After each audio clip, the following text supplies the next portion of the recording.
New Hope TV, your encounter with God. Praise God.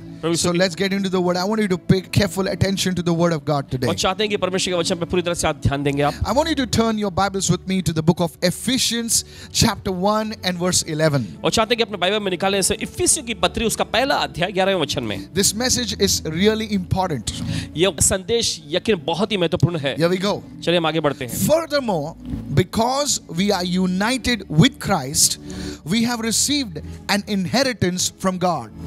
आगे, क्योंकि हम मसीह के साथ एकता में आए हैं, तब हमने परमेश्वर से मिरास को पाया है. Notice the first thing over here. गौर करें पहली चीज यहाँ पर. Why we have an inheritance from God? Because we are united with Christ. We have become one with Christ. क्यों परमेश्वर से हमें मिरास मिली है? क्योंकि हम मसीह के साथ एक हो गए हैं, उसकी एकता में आ गए हैं. Now, God does not see us as somebody else. He sees us as united with Christ, His Son, and He also sees us as His sons and daughters. और देखिए, अब परमेश्वर हमें कोई गैर व्यक्ति के रूप में नहीं देखता है, लेकिन परमेश्वर हमें देखता है कि हम उसके इकलौते पुत्र मसीह यीशु के साथ हम एक हो गए हैं, और इसके वजह से परमेश्वर हमें अपने बेटे बेटी के रूप में भी देखता है. The second thing, दूसरी चीज, an inheritance is not given to outsiders, it is given to own people first, the sons and daughters. A father leaves his inheritance to his children. एक मिरास यानी एक विरासत जो होती है वो गैर पराये लोगों के लिए नहीं दिया जाता है, लेकिन एक पिता जो होता है अपनी विरासत अपने बेटे बेटियों अपनी संतानों को ही देता है. You may be a poor man, a poor woman listening to me right now. शायद आप कोई गरीब व्यक्ति हो, शायद देख रहे हो, या कोई गरीब महिला शायद देख रही I हो. want everybody to listen carefully. चाहते कि सभी लोग ध्यान से सुने. In Christ, मसीह में you and I have an inheritance in God. आपके हमारे पास देखिए मसीह में एक विरासत है. You know, somebody wrote to me recently and said, Pastor, I have nothing. और हाल ही में देखिए किसी व्यक्ति ने पासवान जी को लिखकर ऐसे कहा कि पासवान जी मेरे पास कुछ भी नहीं है. Don't say that. ऐसा मत बोलिए. You have an inheritance from God in Christ. आपके पास एक विरासत है परमेश्वर की ओर से मसीह Lift यीशु your में. hands and make this confession first. You should say, I have an inheritance from God in Christ Jesus. और देखिए अपने हाथ Say उठाकर that. इसे अंगीकार करें. आपको ऐसा कहना है, अंगीकार करें कि मसीह यीशु में मेरे पास परमेश्वर की ओर से विरासत है. That inheritance includes some powerful things. और उस विरासत में देखिए कुछ सामर्थ्यशाली चीजें भी शामिल हैं. Now let's go further right चलिए हम now. आगे बढ़ते There's हैं. so much to cover. बहुत सारी बातों पर चर्चा For करना He है आज, chose us in advance. क्योंकि उसने पहले ही हमें चुन लिया. God did not make a decision just now and say, okay, let me choose this fellow. No, He chose us in advance. One scripture says, before the foundation of the world. और देखिए परमेश्वर ने ये फैसला बस अभी अभी नहीं लिया. बाइबल में ऐसा लिखा है कि परमेश्वर ने पहले ही इसका फैसला ले लिया था. उसने हमें चुन लिया. एक संस्करण में ऐसा लिखा है, जगत की उत्पत्ति से पहले ही परमेश्वर ने हमें That's चुन लिया. how far He planned for you. जरा सोचिए कितने दूर कितने समय पहले ही उसने आपके लिए योजना बनाई. And notice it says, गौर करें. and He makes everything work out according to His plan. In other words, everything is happening in your life. It will happen according to His plan if you cooperate. और वो सारी चीजों को अपनी योजना अनुसार ही चलाता है. अगर आप परमेश्वर के साथ सहयोग करेंगे तो परमेश्वर आपके जीवन में सब कुछ अपनी योजना अनुसार ही करेगा. There was a homeless man एक व्यक्ति के बारे में बताते हैं जो कि बेघर व्यक्ति था. in a country. एक देश में One day, एक दिन he received a call from the police station. Police station से उसे कॉल आया. Hello, सुनिए, are you so and so? क्या आपका नाम ये है? And he said, yes, I am so and so. और उन्होंने कहा हाँ मेरा नाम यही है. He says, who's speaking? कौन बोल रहे हैं? They said the police. तो सामने वाले उन्होंने बताया कि हम पुलिस कर्मी And बोल we रहे have हैं some advocates. और हमारे पास कुछ वकील हैं We want to meet you. It is something very urgent and important. और कुछ बहुत ही महत्वपूर्ण बातें हैं सामने आई हैं जिसकी वजह से हमें आपसे मिलना है. And this fellow was a homeless person. और ये व्यक्ति एकदम बेघर व्यक्ति था. And probably he picked up something from here and there. And so he says, we are coming for you now और to कदाचित meet you. देखिए यहाँ वहां से चीजें कुछ उठाता फिरता था. तो देखिए पुलिस वालों ने ऐसा कहा कि हम आ रहे हैं आपसे मिलने के लिए And with some advocates. और कुछ वकीलों के Now when साथ. he heard that, जब उन्होंने ये बात सुन he Lee ran away from that area उस इलाके से वो भाग गया because he thought क्योंकि उसने सोचा था that those fellows are coming to catch him and put him in prison. कि वे लोग आ रहे हैं उन्हें पकड़कर जेल में डालने के लिए. But later on he came to know लेकिन बाद में उन्हें पता चला that they are coming to sign some documents because his great grandfather had left an inheritance of $6 million on his name. Come on, hallelujah. बाद में उस व्यक्ति को पता चला कि पुलिस वाले कुछ वकीलों को लेकर इसलिए आ रहे हैं क्योंकि उनके पास ऐसा एक दस्तखत करवाने के दस्तावेज है क्योंकि इस व्यक्ति के दादा परदादा पुराने किसी पुरखे ने उनके नाम पर $6 मिलियन की विरासत रख गए हैं. He did not know about it. और इस व्यक्ति को इसके बारे में पता ही This नहीं is था. not an illustration, this is a true story. It happened. और ये कोई उदाहरण नहीं है, एक सच्ची कहानी है जो घटी है. Today that man is a multi-millionaire. आज वो व्यक्ति जो है एकदम अरबपति है। There are many Christians like that. They are running away from what God has kept for them. और आप देखते हैं ऐसे बहुत सारे मसीह लोग हैं जो उन चीजों से दूर भागते फिरते हैं जो परमेश्वर ने दरअसल उनके लिए रखा है। They have an inheritance, but the first thing is that they don't know that they have an inheritance. और देखिए उनके पास विरासत होने के बावजूद भी पहली चीज ये है कि वो जानते नहीं कि उनके पास कोई विरासत है। The second thing, दूसरी चीज, they don't know how to inherit it. और वे जानते नहीं है कि उस विरासत को कैसे अपने हिस्से में लेना है। Today I want to talk to you about this. और आज इस पे चर्चा करने जा रहे हैं। Don't be like that homeless man. उस बेघर व्यक्ति का जैसा मत बने। Don't run away from God. परमेश्वर से दूर मत भागिए। God is not out to punish you. God is not out to condemn you. God is about to release His inheritance, what He has for you, in through His Son Christ Jesus. Somebody say, I receive it. Hallelujah. देखिए परमेश्वर आप पर दंड देने के लिए या आपकी निंदा करने के लिए नहीं है, लेकिन परमेश्वर आपको वो चीजें प्रदान करना चाहता है जो मसीह यीशु में उसने आपके लिए एक विरासत के तौर पे रखा है। ग्रहण Praise the करें। Lord. प्रभु की स्तुति हो। Somebody say, I receive my inheritance today. कोई तो कहे मैं अपनी विरासत को ग्रहण करता हूँ आज। In the name of Jesus. यीशु के नाम I में। told you आपको बताया था। one of the ways, there can be a transfer from the spiritual to the physical is by words. कि एक तरीका होता है आत्मिक स्तर में से भौतिक स्तर में चीजों को लाने का, वो है आपके शब्दों के द्वारा। Jacob told Esau, याकूब ने एसाव से कहा, you give me your birthright. मुझे अपना जन्मसिद्ध अधिकार दे Now, दो। there was no anything physical. और देखिए शारीरिक यानी भौतिक तौर पे कुछ नहीं था वहां। So Esau said, okay, I give you my birthright. तो एसाव ने कहा ठीक है मैं अपना जन्मसिद्ध अधिकार तुम्हें दे देता हूँ। See? देखिए It was transferred by words. शब्दों के जरिए ये दे दिया गया। I want you to understand और this. चाहते हैं इस बात को आप समझ जाएं। Somebody is receiving कोई तो now. अभी ग्रहण कर रहा है। Hallelujah. Now, how do we receive this inheritance? कैसे इस विरासत को हम पा सकते हैं? The scripture says in the book of Corinthians, कुरिन्थियों की पत्री में ऐसा लिखा हुआ है, God is prepared great things for those who love Him. परमेश्वर ने उन लोगों के लिए महान चीजें, बड़ी-बड़ी चीजें तैयार करके रखी हैं, वे लोग जो परमेश्वर से प्रेम करते Eye हैं। has not seen, आंखों ने नहीं no देखा, ear has heard. न कानों ने सुना There are है। things that God has prepared for us, and these are the very things that count in our inheritance. Listen ऐसी carefully. चीजें जो परमेश्वर ने हमारे लिए तैयार करके रखी हैं, और ये वे चीजें हैं जिन्हें परमेश्वर हमारी विरासत में लाना चाहता है। After I pray a blessing over you today, आज आपके ऊपर प्रार्थना करने के बाद and you receive this revelation, और इस प्रकाशन को आप पा लेते हैं, you will see things happening in your life. आप अपनी जिंदगी में चीजों को होता हुआ देखेंगे। In the name of Jesus. यीशु के नाम में। Somebody say, I receive it. चलिए कोई तो कहे मैं ग्रहण करता The हूँ। first key. पहली चाबी। Go with me to the book of Joshua, chapter 5, please. और चलिए निकालें इस समय यहोशू की पुस्तक में उसका 5वां अध्याय, And let's read from verse 1 onwards. और आइए पढ़ेंगे उसके पहले वचन से। It says that they were about to enter into the promised land. और देखिए यहाँ पर ऐसा लिखा है कि वे देखिए प्रतिज्ञा के देश में बस कदम रखने ही वाले थे। And let's read from verse 2 right now. आइए पढ़ेंगे दूसरे वचन से। At that time, the Lord said to Joshua, make flint knives for yourself and circumcise the sons of Israel again the second time. उस समय प्रभु ने यहोशू से कहा, चकमक की छुरियां बनवाकर दूसरी बार इजरायलियों का खतना करा दे। Notice it is not the first time. गौर करें कि ये पहली बार नहीं था। You see, the आप देखते children हैं। of Israel, आप देखते इजरायलियों को they were circumcised the first time. पहले उनका खतना किया गया था, But because of their disobedience, लेकिन उनके आज्ञा उल्लंघन की वजह से they fell in the desert, they died in the desert. वे जंगल में ही पाप में गिर गए और वहीं पर वे मर गए। And this wasn't the young generation that was about to enter into the promised land. और आप देखते ये एक नई पीढ़ी थी, एक नौजवान पीढ़ी थी जो प्रतिज्ञा के देश में बस जाने ही वाले थे। Notice verse 3 says, so Joshua made flint knives for himself and circumcised the sons of Israel at the hill of the foreskins. अब तीसरे वचन में देखें, तब यहोशू ने अपने लिए चकमक की छुरियां बनवाकर खलड़ियां नामक टीले पर इजरायलियों का खतना कराया। This was a place of consecration. यह पवित्र किए जाने का स्थान था। This was place where they were saying, Lord, we circumcise ourselves, we consecrate ourselves to you. और ये वो जगह थी जहां पर वे कहते थे परमेश्वर से कि परमेश्वर हम अपना आपके लिए खतना करा रहे हैं, हम अपने को आपके लिए समर्पित पवित्र कर रहे हैं। This was a sign and a seal of their commitment to God. परमेश्वर के लिए जो उनका संकल्प और समर्पण था, ये इस बात की निशानी और छाप थी। This sign and seal was seen by God in the realm of the spirit, and they were able to enter into the promised land, into the inheritance of God. How many of you listening और right now? आत्मा के आयाम में परमेश्वर के द्वारा यह निशानी और छाप देखी जा सकती थी, और इसके बाद हम देखते हैं कि वो प्रतिज्ञा के देश में कदम रखने के तैयार हुए। As they consecrated themselves जैसे उन्होंने अपने आप को पवित्र किया and they entered into the promised land, और उन्होंने प्रतिज्ञा के देश में कदम रखा, immediately they saw the first blessing. तुरंत ही फिर उन्होंने पहला आशीष देख लिया। Do you know what was the first blessing? आप जानते हैं पहली आशीष क्या थी? I'll explain to you. बताते हैं आप, Please listen very carefully. और ध्यान से सुनिए। From that day onward, उस दिन से they did not have to wait for the manna. उनको मन्ना गिरने का इंतजार नहीं करना The पड़ा, manna stopped. मन्ना गिरना बंद हो And गया। they could eat the produce of the land whenever they felt like it. और देखिए फिर उस देश के जो कुछ भी फसल और फल जो कुछ भी जब उन्हें चाहे वो खा सकते थे।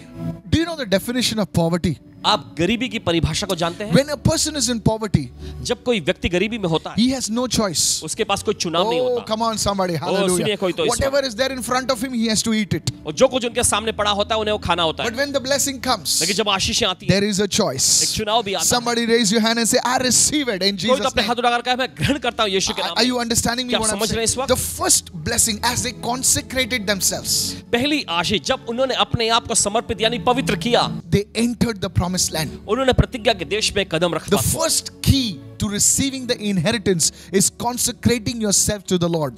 और देखिए अपनी विरासत को पाने की पहली चाबी यह है कि आप अपने आप को परमेश्वर के लिए पवित्र यानी समर्पित कर दीजिए। Praise the Lord. प्रभु की स्तुति हो। Let me show it to you. Go to Galatians 4 right now. जो निकालिए गलातियों की पत्री उसका चौथा अध्याय। Therefore, you are no longer a slave, but a son. And if a son, then you are an heir of God through Christ.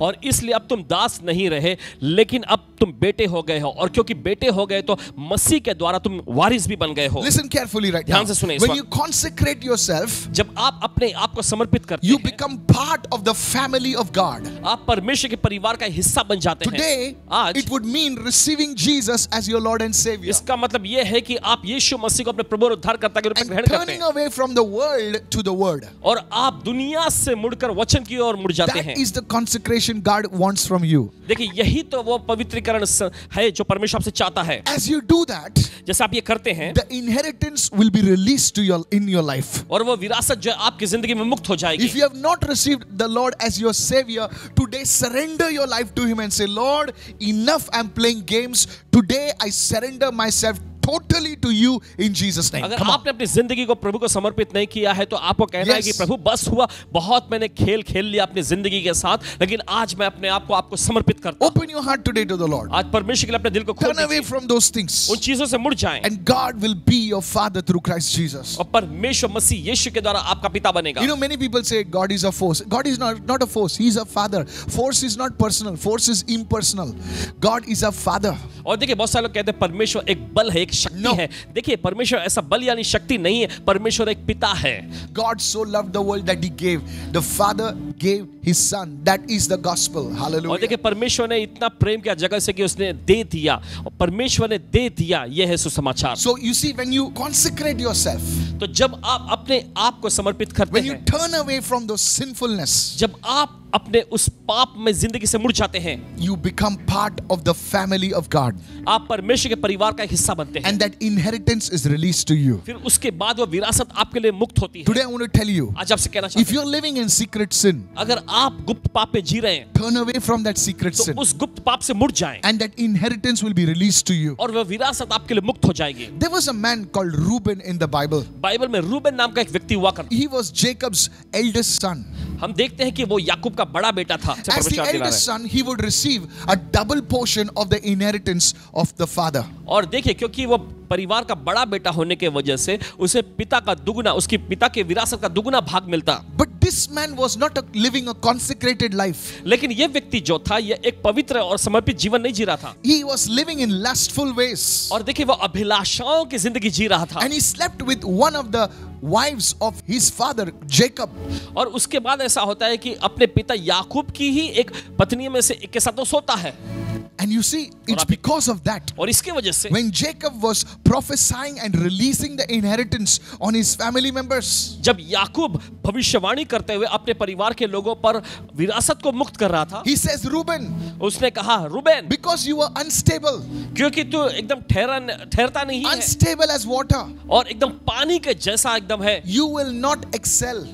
तू ज्यादा प्रबल नहीं होगा। You will not be excelling in what you are doing. जो कुछ भी तुम करते हो उसमें प्रबल और कामयाब नहीं बनोगे। My friends, मेरे दोस्तों, you see, Reuben lost the inheritance. आप देखते हैं कि रूबेन ने अपनी विरासत को गंवा दिया। Why? क्यों? Because he was leading an unconsecrated life. क्योंकि वो ऐसी जिंदगी जी रहा था जो परमेश्वर के लिए समर्पित नहीं था। Today, आज are you living in the sinful ways of the world? क्या आप दुनिया के पाप में तरीकों में जी रहे हैं? Today you must say no. तो आज आपको कहना चाहिए नहीं। You may be a married man and you're fooling around somewhere else, a married woman fooling around somewhere else, not physically but mentally also. Today you need to put a full stop to it, and you see the great inheritance that God will release in your life in the name of Jesus. Come on somebody. शायद हो सकता है कि आप एक शादीशुदा मर्द हैं, लेकिन आप अपनी शादी के बाहर गैर औरतों के साथ फिर रहे, घूम रहे, या फिर आप हो सकता है शादीशुदा औरत हैं लेकिन शादी के बाहर आपका ऐसा अवैध संबंध है। तो आज आपको अपनी जिंदगी प्रभु को समर्पित करना है और दुनिया के जो पाप में तरीकों को आपको छोड़ देना है। Look at that prodigal son's life. उस उड़ाऊ बेटे की जिंदगी पे गौर करें। He lost his inheritance. अपनी विरासत को गंवा बैठा था। He said, "Give my inheritance, Father." और वो आकर अपने पिता से कहता है, हे पिता मेरी विरासत मुझे दे Give it to me. मुझे दे दो। And the father is generous.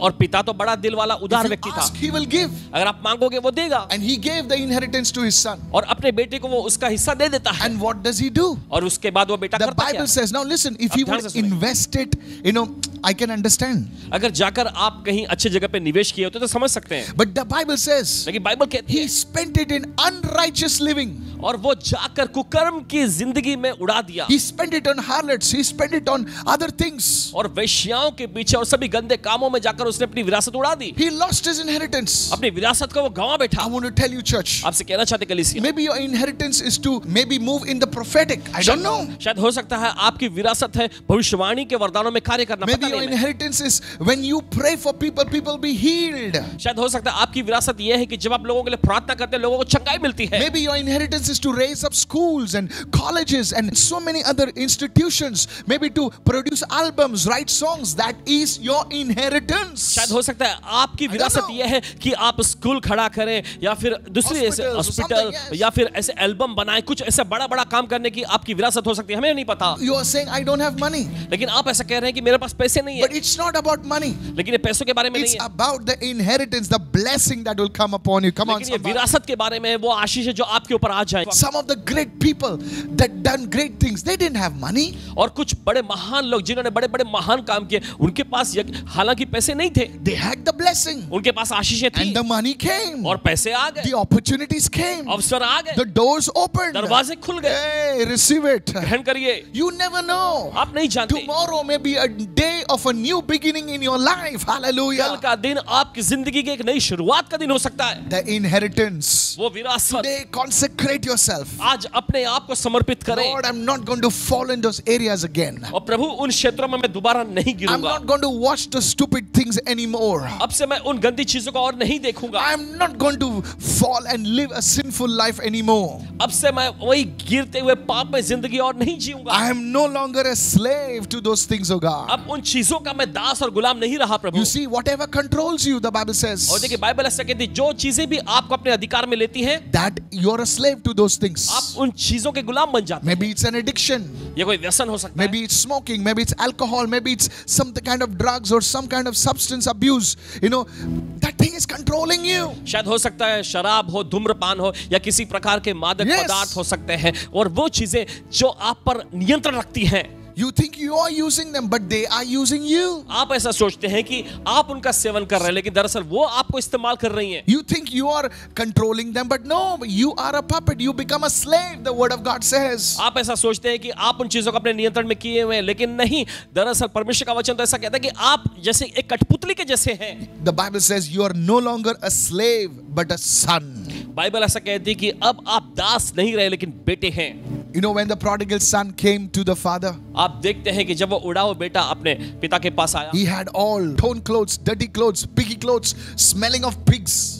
उसके शरीर पर वे गंदे कपड़े, फटे हुए पुराने चिथड़े से भरे हुए, जिसमें से दुर्गंध आती थी, ऐसे कपड़े पहने हुए था वो। When you stay with the pigs, you smell like the pigs. जब आप सुअरों के साथ रहते हैं तो सुअरों की बदबू आप में से आएगी। Hey, hallelujah. Hallelujah. Where you stay, you smell like that. Oh, come on now, hallelujah. Are you listening right क्या now? सुन रहे हैं इस वक्त?